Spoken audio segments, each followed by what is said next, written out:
நம்ம இன்னைக்கு Italian சீசி creamy pasta தான் செய்ய போறோம். அதுக்கு தேவையான இன்கிரீடியன்ஸ் எல்லாத்தையும் பார்த்தலாமா?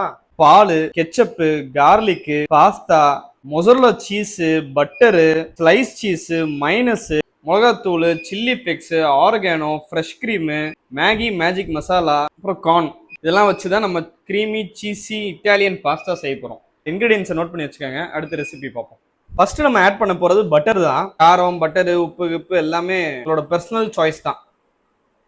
நான் இது வரைக்கும் அளவு வச்சு போட்டதில்ல. எனக்கு தேவையான அளவுக்கு நானே எடுத்து போட்டுப்பேன்.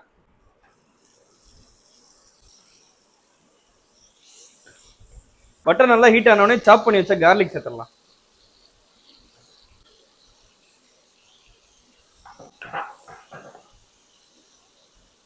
இப்போ இந்த ஹீட்டோட ஹீட்டா சீஸ் ஸ்லைஸ் 2 பீஸ் சேர்த்துக்கலாம்.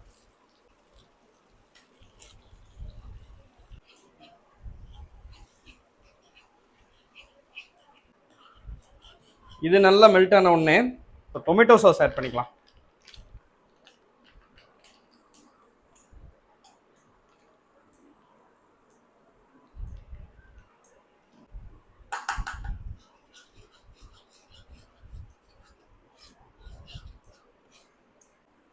அடுத்து மயோனைஸ்.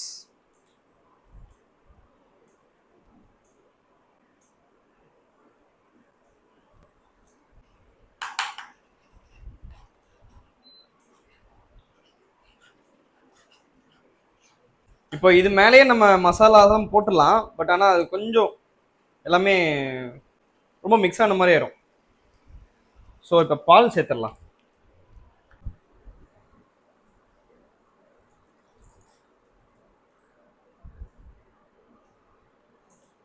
சாஸியாக பிடிக்கும்னா பால் நல்லா சேர்த்துக்கோங்க. ட்ரையாக பிடிக்கும்னா பால் கம்மியாகவே சேர்த்துக்கோங்க. நல்லா ஹீட் ஆகி சீஸ் எல்லாம் மிக்ஸ் ஆகட்டும்.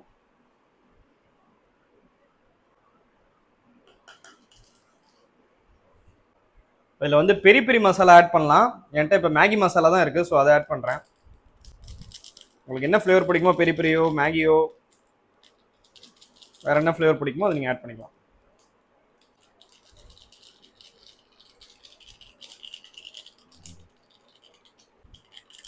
ரெண்டு பேக்கெட் மசாலா போட்டிருக்கேன். உங்களுக்கு இதோட மசாலா ரொம்ப தேவைப்படாது, அந்த சீசி ஃப்ளேவரே போதும்னா நீங்கள் ஒரு பேக்கெட்டோடு நிறுத்திக்கலாம். எனக்கு இன்னும் சாஸியாக தேவை, ஸோ நான் இன்னும் கொஞ்சம் பால் ஆட் பண்ணிக்கிறேன். உங்களுக்கு வந்து யூஸ்வலாக ஒரு கடையில் சாப்பிட்ற பாஸ்தா மாதிரி இருக்குன்னா நீங்கள் இதுக்கு முன்னாடி பாதி பேக்கெட் பாலே போதும்.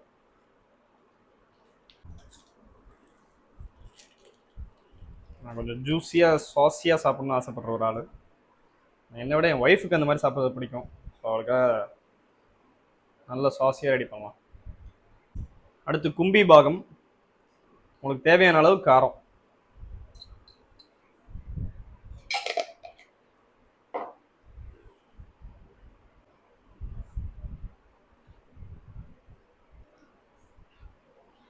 இந்த ஃப்ரெஷ் க்ரீம் இருக்கானே ஒரு அருமையான ஐட்டங்க.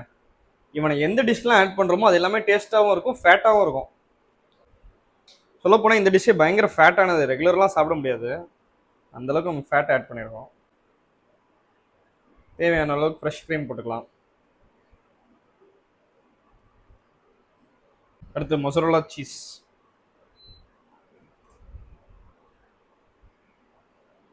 உங்கள்கிட்ட கிரேட்டர் இருந்துச்சுன்னா கிரேட் பண்ணி போட்டுருங்க. என் கிரேட்டர் காணாம், ஸோ நான் சின்ன சின்ன பீசஸாக கட் பண்ணி போடுறேன். சீஸ் தானே மெல்ட் ஆயிரும்,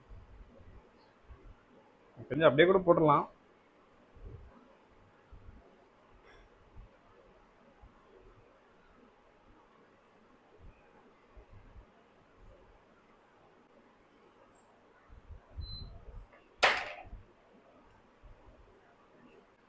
அடுத்து நீங்கள் ஒரு இட்டாலியன் டிஷ்ஷு சாப்பிட்றீங்கனாலே அதில் ஒரு இந்த ஆரோகேனோ இல்லைன்னா அது வேஸ்ட்டு. ஆரோகேனோ தேவையான அளவு.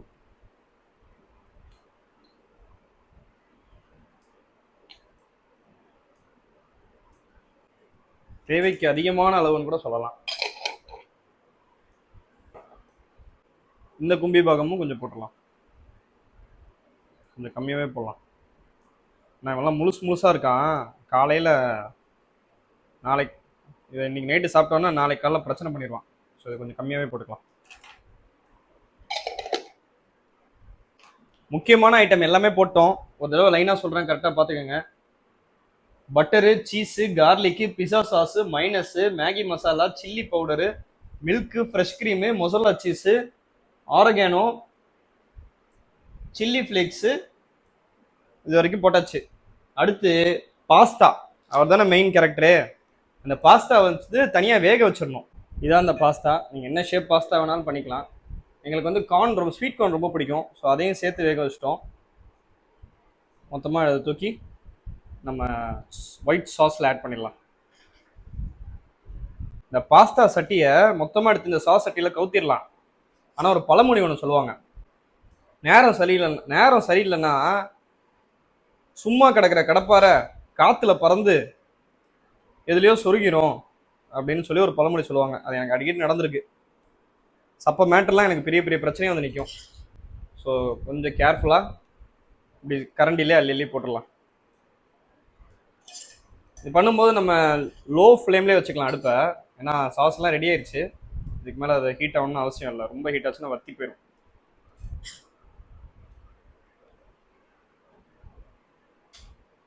இப்படி சட்டி நிறைய பாஸ்தா வந்திருக்கு பார்த்தீங்களா. இதே பாஸ்தாவை அண்ணா நகர் கோரா ஃபுட் ஸ்ட்ரீட்டில் வாங்கினீங்கன்னா ஒரு பாஸ்தா 250 ரூபா, 2 பாஸ்தா 500 ரூபா. 2 பாஸ்தாக்கான குவான்டிட்டி இதில் இருக்குது. இதை வீட்டில் செய்யலாம்னு சொல்லி நான் வாங்கின இன்க்ரீடியன்ஸோட ப்ரைஸ் 1000 ரூபாய்க்கு மேலே போயிடும். என்ன, இதை அடிக்கடி செஞ்சு சாப்பிட்டுக்கலாம். இப்போ பார்த்தீங்கன்னா இந்த பாஸ்தாவும் எக்ஸ்ட்ரா இருக்குது, மைனஸ் இவ்வளோ இருக்குது, இது இருக்குது, ஃப்ரெஷ் க்ரீம் இருக்குது. ஸோ இதை வச்சு நம்ம 2-3 வாட்டி செஞ்சுக்கலாம் அந்த மாதிரி நிறைய. பட் ஒரு வாட்டி தான் செய்ய போகிறேன், டேஸ்ட் பண்ணுறதுக்காக செய்கிறேன்னா நீங்கள் நிறைய இன்க்ரீடியன்ஸ் வேஸ்ட் பண்ணுற மாதிரி இருக்கும். வேஸ்ட்லாம் ஆகாது, எல்லாம் யூஸ் ஆகிற பொருள் தான்.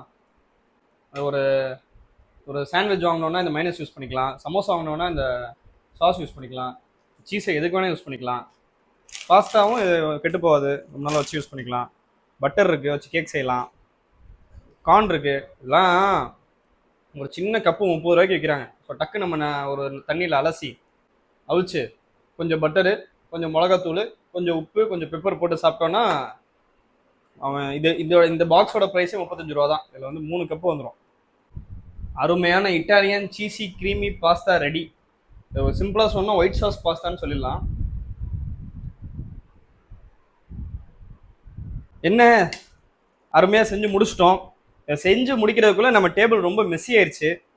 மெஸ்ஸி தானே, சரி ரொனால்டோவில். ஸோ ஒன்றும் பிரச்சனை இல்லை, க்ளீன் பண்ணிக்கலாம். டேஸ்ட் பண்ணி பார்ப்போமா? என்னடா அன்ஹைஜீனிக்காக கையில் சாப்பிட்றான்னு பார்க்காதீங்க, எல்லாமே வந்து தான். நான் இப்படி வேணால் சாப்பிடுவேன்.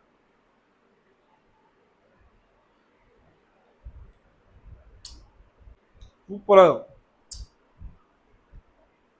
நான் மட்டும் ஒரு ஹோட்டல் திறந்தேன்னு வச்சுக்கோங்க, பிச்சுக்கும். அட்டகாசமாக இருக்குங்க. விட்டா நான் சாப்பிட்டுக்கிட்டே இருப்பேன். சரி கைஸ், அடுத்து வேற ஒரு சூப்பர் ரெசிபியில் மீட் பண்ணலாம். டாடா, பை பை.